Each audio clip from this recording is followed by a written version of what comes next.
langkah-langkah yang kita lakukan terkadang mungkin dianggap terlalu ketat, tapi kita tidak punya pilihan.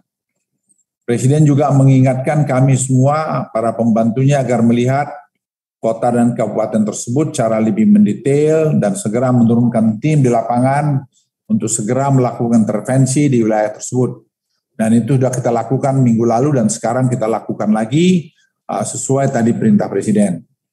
Akselerasi vaksinasi masih terus dilakukan, terutama untuk lansia. Dan lansia ini penting, saya mohon teman-teman media nyampaikan, karena yang meninggal sekarang rata-rata yang lansia dan komorbid, dan yang belum divaksin.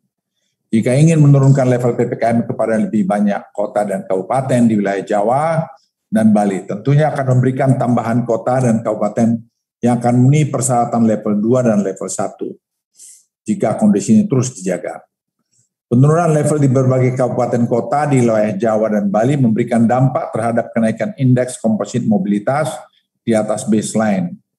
Terkait hal ini, Presiden juga mengingatkan bahwa mulai banyak kelemahan pengawasan di lapangan dan harus segera kembali dijaga dan dipertegas pengawasannya.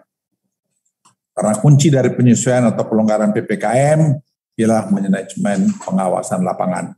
Sekali lagi teman-teman sekalian, apa yang kita hasilkan ini dari apa perjalanan kami kemarin ke Amerika minggu lalu sangat diapresiasi. Kuncinya adalah kita masih mampu melakukan, pemerintah dalam hal ini melakukan briefing ke seluruh jajarannya untuk memperhatikan pengawasan dan memperhatikan prokes ini. Di banyak negara itu tidak terjadi. Itu sebabnya serangan gelombang bergelombang itu terus terjadi seperti yang terjadi mulai minggu kemarin di Belanda. Teman-teman media dan seluruh masyarakat Indonesia, kita hari ini tidak boleh lengah karena kasus yang rendah. Karena banyak negara lain, terutama di negara di Eropa yang mengalami kenaikan kasus signifikan meskipun vaksinasinya cukup tinggi. Di negara tersebut, relaksasi kegiatan sosial dilakukan dengan cepat dan protokol kesehatan dilupakan. Ini saya mohon dipengerti. Jadi kalau ada langkah-langkah kami yang kelihatan ketat, kami memang mempertimbangkan betul. Karena kalau sudah nanti nyebar, baru pada ribut. Nah, lebih bagus kami sekarang melakukan ketat, tapi longgar. Misalnya saya katakan itu semua industri itu bisa kita kendalikan 100% buka. Tapi traveling yang susah dikontrol, kita lakukan pengendalian di sana sini. Belajar kepada pengalaman kenaikan kasus di negara lain, tidak boleh mengendorkan langkah-langkah penguatan 3T, 3M, dan disiplin penggunaan peduli lindungi. Kejenuhan terlihat saat ini dalam penerapan protokol kesehatan harus dapat dihilangkan dengan adanya pengawasan dan enforcement yang lebih kuat terhadap peduli lindungi di berbagai sektor, terutama seiring disiplin masyarakat yang semakin berkurang terhadap pandemi COVID-19.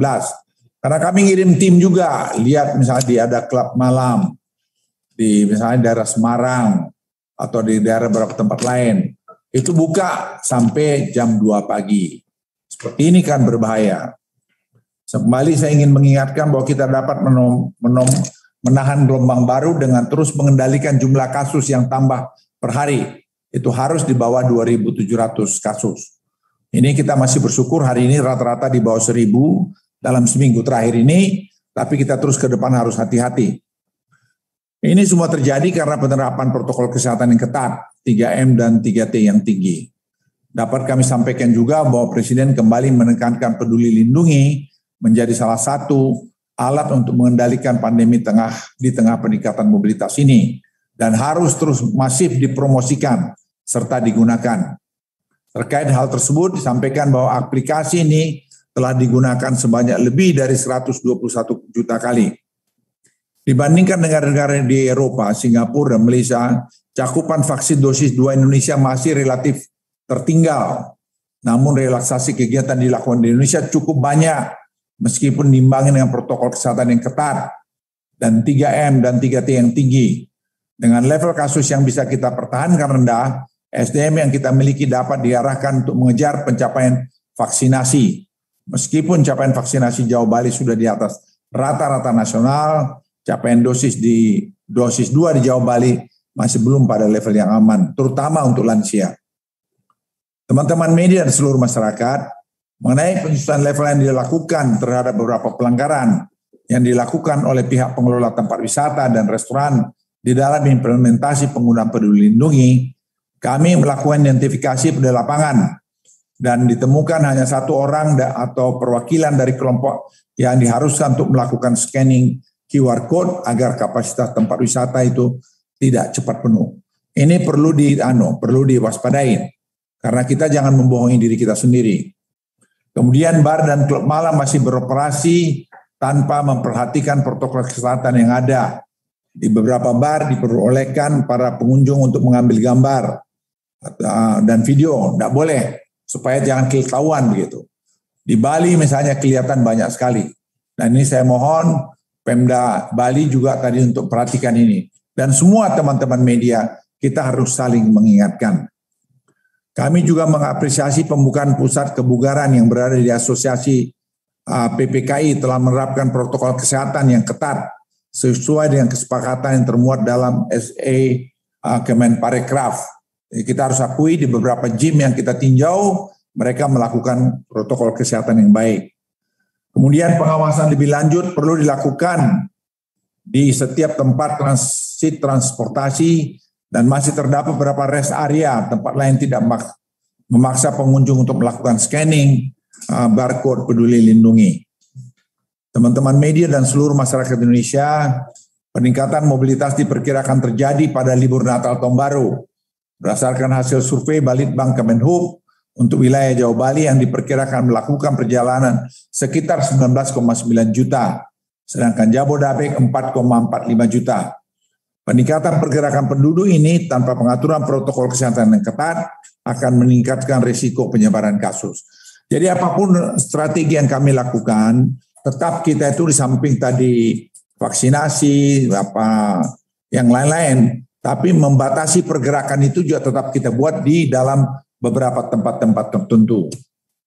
Mengenai hal ini, Presiden memberikan arahan tegas kepada kami semua untuk segera mengambil langkah terkait keputusan dan kebijakan mengenai hal ini dan merancang agar tidak ada peningkatan kasus akibat libur Natal Tahun Baru. Terkait dengan kewajiban penggunaan PCR yang dilakukan pada moda transportasi pesawat yang banyak dikritik, dapat kami sampaikan bahwa hal ini ditujukan utamanya untuk menyimbangkan relaksasi yang dilakukan pada aktivitas masyarakat, terutama pada sektor pariwisata. Nah, meski kasus saat ini sudah sangat rendah, belajar dari pengalaman negara lain, kita tetap memperkuat 3T, 3M, supaya kasus tidak kembali menguat, terutama menghadapi periode libur Natal Tahun Baru. Secara bertahap, penggunaan tes akan juga diterapkan pada transportasi lain, selama dalam mengantisipasi periode Natal Tahun Baru. Sebagai perbandingan, selama periode Natal Tahun Baru tahun lalu, meskipun penerbangan ke Bali disyaratkan PCR, mobilitas tetap meningkat dan pada akhirnya mendorong kenaikan kasus. Walaupun tanpa varian Delta, dapat kami sampaikan bahwa mobilitas di Bali saat ini sudah sama dengan Natal Tahun Baru yang lalu dan akan terus meningkat sampai akhir tahun ini, sehingga meningkatkan risiko kenaikan kasus. Mengenai hal ini, arahan Presiden agar harga PCR dapat diturunkan menjadi 300.000 dan berlaku selama 3 kali 24 jam untuk perjalanan pesawat. Kami mendapat banyak juga masukan dan kritikan dari masyarakat terkait dengan kebijakan PCR ini. Mau mengapa kasus turun dan level PPKM sudah menjadi turun, justru ditetapkan kebijakan PCR untuk pesawat. Perlu dipahami bahwa kebijakan PCR ini diberlakukan karena kami melihat risiko penyebaran yang semakin meningkat karena mobilitas penduduk yang meningkat pesat dalam beberapa minggu terakhir. Sekali lagi saya ingin tegaskan, kita belajar dari banyak negara yang melakukan relaksasi aktivitas masyarakat dan protokol kesehatan. Kemudian kasusnya meningkat dahsyat, meskipun tingkat vaksinasi mereka jauh lebih tinggi dibandingkan Indonesia. Contohnya seperti di Inggris, beberapa negara lain. Sekarang untuk ketahuan kita saja, Anda bisa Google apa yang terjadi rumah sakit sekarang di Glasgow. Berapa persen kenaikan di Roma, berapa persen, 10%, bukan persen, 10% yang kenaikan di Belanda. Ini semua kita belajar. Jadi saya mohon jangan kita hanya melihat enaknya. Karena enak ini kita rileks yang berlebihan, nanti kalau sudah rame jangan juga nanti ribut. Jadi Saya mohon kita sudah cukup pengalaman menghadapi ini. Jadi jangan kita emosional menanggapi apa yang kami lakukan ini. Saya bertanggung jawab dengan ini, dan kalau ada yang kurang jelas dengan masyarakat, kami sangat siap untuk memberikan penjelasan. Dan kalau ada alternatif yang bisa diberikan, kami juga senang. Teman-teman media dan seluruh masyarakat, pemerintah hari ini juga mohon kepada masyarakat agar sekali lagi tidak beroforia yang pada akhirnya mengabaikan segala macam bentuk protokol kesehatan yang ada. Apa yang dicapai kita bersama hari ini tentunya bukanlah euforia yang harus dirayakan. Kelengahan sekecil apapun yang kita lakukan, wujudnya akan terjadi peningkatan kasus dalam beberapa minggu ke depan. Dan pastinya akan mengulang pengetatan-pengetatan yang kembali diperlakukan, yang terus terang sangat melelahkan kita semua. Di akhir kata, saya tentunya tidak bosan mengajak agar kita semua terus memanjatkan doa sekaligus supaya kita bisa melaksanakan semua ketentuan dengan baik, protokol kesehatan yang baik. Dan saya percaya kita sudah lewati beberapa bulan ketika bisa, kenapa ke depan tidak bisa? Dan semua dunia melihat kita juga bahwa Indonesia ternyata bisa. Teman-teman sekalian, manajemen pengelolaan COVID-19 ini salah satu manajemen yang sangat complicated dan itu diakui oleh banyak negara. Dan kita jangan mengulangi kesalahan-kesalahan yang lalu. Sekian, terima kasih, dan saya persilakan Menko Perekonomian Pak Erlangga. Terima kasih Pak Menko Marinvest Pak Luhut Binsar Panjaitan, Pak Menteri Kesehatan, Bapak Ibu media cetak, media elektronik, dan masyarakat yang saya hormati. Pertama saya laporkan terkait dengan update perkembangan di luar Jawa Bali. Di Pulau Sumatera, recovery rate-nya sekitar 96%, dan fatality rate-nya 3,57%. Kemudian di Nusa Tenggara, recovery rate-nya 97,2%, fatality rate-nya 2,34%. Kalimantan 96,32% untuk recovery rate, dan fatality rate-nya di 3,17%.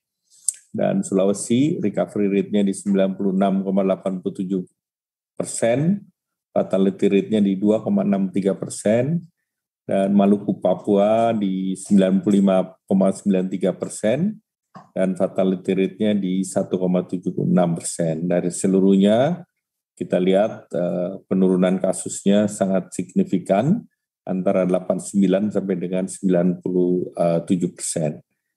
Terkait dengan capaian vaksinasi di luar Jawa Bali, baru 5 provinsi yang di atas nasional, yaitu Kepri yang untuk dosis pertama, Babel, Kaltara, dan Kaltim, dan Sulawesi Utara.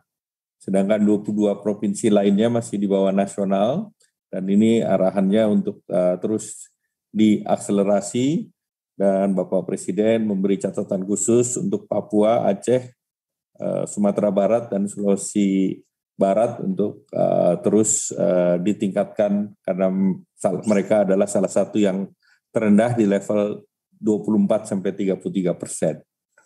Kemudian capaian vaksin dosis kedua di luar Jawa Bali yang di atas nasional adalah Kepri, Kepulauan Bangka Belitung, Kaltim, dan Jambi.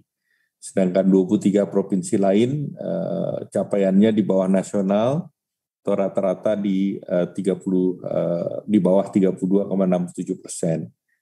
Dari segi level assessment di luar Jawa Bali, seperti minggu lalu tidak ada provinsi di level 4, satu provinsi di level 3 adalah Kaltara, dan 23 provinsi level 2, serta 3 provinsi level 1. Nah tentu di kabupaten kota, catatan dari Bapak Presiden, ada 100 kabupaten kota yang perlu diperhatikan, dan kita juga melihat bahwa di luar Jawa Bali di level 1 termonitor 100 kabupaten kota, kemudian juga di yang masih ada di level 4 adalah di Kabupaten Bulungan dan Tambrau. Nah ini yang kita lihat ada tingkat kenaikan dari kematian. Kemudian tentu juga kita lihat di level 3 sudah ada penurunan menjadi 11 kabupaten kota, dan di level 2 ada 273 kabupaten kota. Namun yang kita berlakukan masih sama seperti yang diberlakukan yang lalu, karena periode ini adalah evaluasi dan akan berlaku sampai dengan November tanggal 8, dan khusus untuk di luar Jawa seluruh kegiatan itu sesuai dengan Inmendagri, seluruhnya maksimal sampai dengan jam 9, tidak ada perubahan jam 9 malam. Nah, kemudian terkait dengan penyelenggaraan World Superbike di Mandalika, berdasarkan asesmen situasi di 5 kabupaten kota di Lombok, 4 kabupaten di level 1 yaitu Mataram, Lombok Utara, Lombok Timur, dan Lombok Barat, sedangkan yang berada di level asesmen 2 adalah di Lombok Tengah. Nah, Lombok Tengah perlu peningkatan terutama untuk dari segi respons dan dari segi vaksinasi dosis pertama sudah 70%, Lombok Tengah mendekati 70%, dan yang terkait dengan dosis 2 sekitar 21%. Nah, ini yang perlu ditingkatkan. Nah, tentu sebagai bahan referensi, kegiatan PON kemarin ini sudah masuk penutupan plus 10 hari, tidak terlihat adanya pelonjakan baik itu di tempat penyelenggaraan PON maupun di daerah-daerah, sehingga tentu kita akan mengevaluasi lagi di H+14 yang beberapa hari lagi, sehingga tentu ini bisa menjadi bahan referensi untuk kegiatan-kegiatan termasuk Superbike nanti. Terkait dengan update dari program pemulihan ekonomi, kita sudah pagunya direalisasikan 58,3%, itu di klaster kesehatan 54,3% atau 116,8 triliun, perlindungan sosial 67% atau 125 triliun, program prioritas 57,7% atau 68 triliun, sedangkan klaster insentif usaha sudah 96,7 atau 60,7,3 triliun. Nah, tentu terkait dengan berbagai program, termasuk kartu sembako ini yang perlu juga direalisasikan terkait dengan pembelian PPKM yang 2 kali, yang rencananya di bulan Oktober dan November. Ditambah lagi ada 3 program khusus untuk penanganan kemiskinan ekstrim melalui kartu sembako. Sedangkan yang kegiatan lain terkait dengan PKH itu juga sudah 7,3,4% atau 20,79 triliun, BLT Desa sudah 60,6% atau 17,45 triliun, dan bantuan subsidi upah sudah 75,6% atau 6,65 triliun dari pagu 8,8 triliun. Demikian, terima kasih Bapak Presiden selalu juga minta agar kita terus jaga, apalagi capaian-capaian vaksinasinya masih relatif di bawah rata-rata nasional. Demikian kami kembalikan Pak Menko Marifest. Wassalamualaikum warahmatullahi wabarakatuh. Saya persilakan Pak Budi Sadikin. Terima kasih Pak Menko Marinvest, Pak Menko Ekon, rekan-rekan wartawan. Assalamualaikum warahmatullahi wabarakatuh. Jadi arahan Bapak Presiden agar dipastikan jangan sampai di acara atau di waktu Nataru terjadi lonjakan gelombang berikutnya, karena ada banyak acara-acara penting tahun depan seperti G20 yang sangat bergantung kepada kepercayaan pimpinan-pimpinan dunia bagaimana Indonesia bisa menangani kondisi terutamanya di Nataru ini. Karena kalau ada lonjakan akan sangat mengganggu kehadiran mereka dan suksesnya acara tersebut. Nah, yang sudah kami lakukan adalah pertama, sesuai dengan arahan tadi yang disampaikan Pak Menko, kami sudah memonitor kemungkinan adanya varian-varian baru. Dan kami sudah lihat bahwa di Inggris ada satu varian yang berpotensi mengkhawatirkan, yaitu AY.4.2 yang belum masuk di Indonesia, yang sekarang terus kami monitor perkembangannya seperti apa.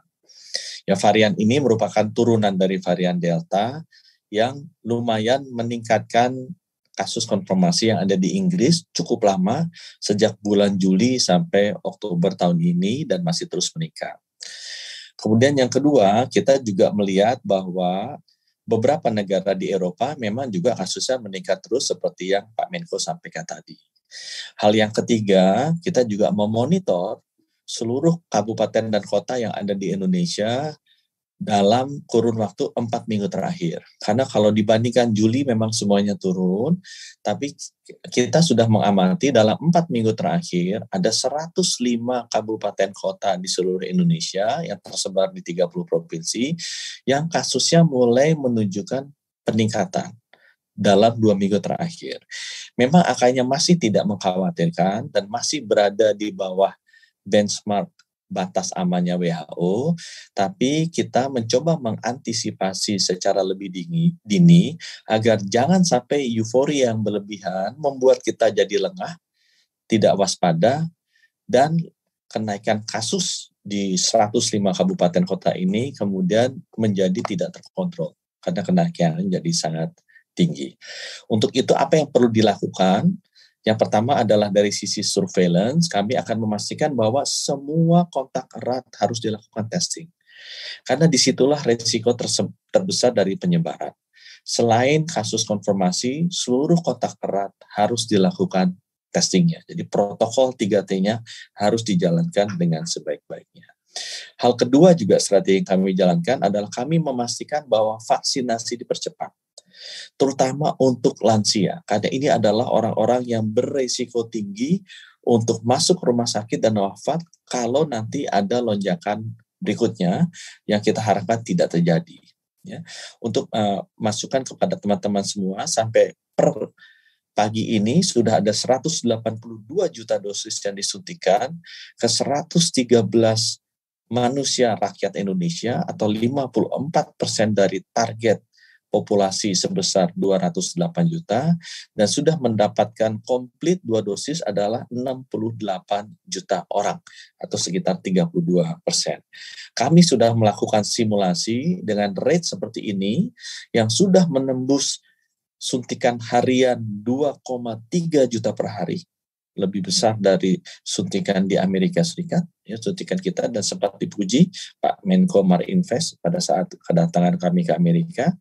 Kita mengharapkan di akhir tahun kita bisa mencapai angka suntikan antara 290 sampai 300 juta untuk 168 juta orang suntik pertama atau sekitar 80% dari target populasi dan 123 juta orang lengkap suntik kedua atau sekitar 59% dari target populasi. Kami juga mengupdate. Mohon izin Pak Menkes. Ya. Karena akan ada acara ke depan lagi jam 16. Barangkali 5 menit lagi ya Bapak. Iya, betul. Ya. Nah, baik, jadi, Bapak. Terima kasih. Stok vaksinnya ada sekarang di kita adalah 248 juta, 237 juta sudah didistribusikan, 182 juta sudah disuntikan, jadi kita masih ada stok di seluruh kabupaten kota provinsi sebesar 55 juta. Kemudian hal terakhir yang kami ingin update adalah mengenai obat-obatan. Jadi kami mendampingi Pak Menko Marinvest sudah berkunjung ke Merck di Amerika Serikat dan kami sudah sampai ke tahap finalisasi dari agreement agar Indonesia bisa mengadakan tablet molnupiravir diusahakan di akhir tahun ini. Ya, sehingga kita memiliki cadangan cukup untuk menghadapi bila ada potensi gelombang berikutnya. Kami juga sudah menjajaki dengan mereka untuk bisa membangun pabrik obatnya juga di Indonesia dan termasuk bahan baku obatnya. Demikian dari kami Pak Menko, terima kasih. Wassalamualaikum warahmatullahi wabarakatuh.